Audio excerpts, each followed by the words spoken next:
నన్నయ్య తన ఆంధ్ర భారత రచనను సభాపర్వముల తరువాత మధ్యలోనే ఆపివేయటానికి కారణాలేమై ఉండొచ్చు?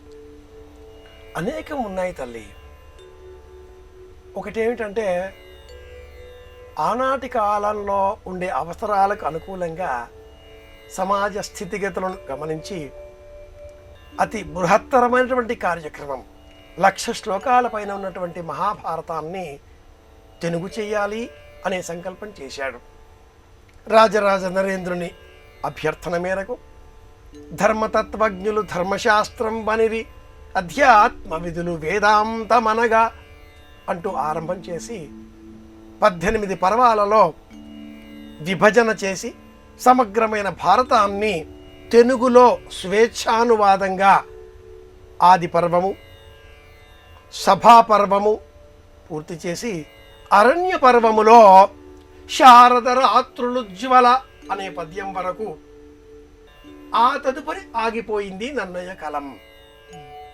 కారణం ఏమై ఉంటుంది అనే విషయంలో పూర్వగాథాలహరి ఒక చిత్రమైన వృత్తాంతాన్ని తెలియజేస్తుంది.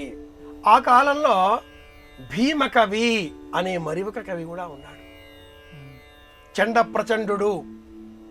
ఆయన కూడా భారతాన్ని వ్రాశాడు.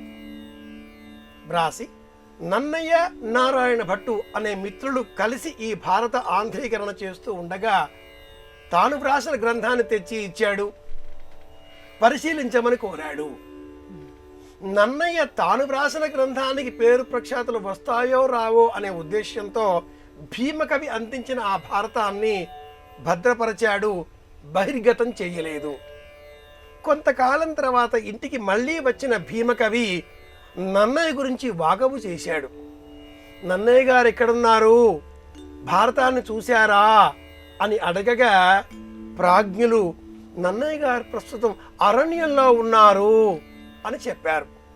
దానితో భీమకవి వాస్తవం గ్రహించి నన్నయ్య గారు అరణ్యాల్లోనే ఉండుగాక అన్నారు.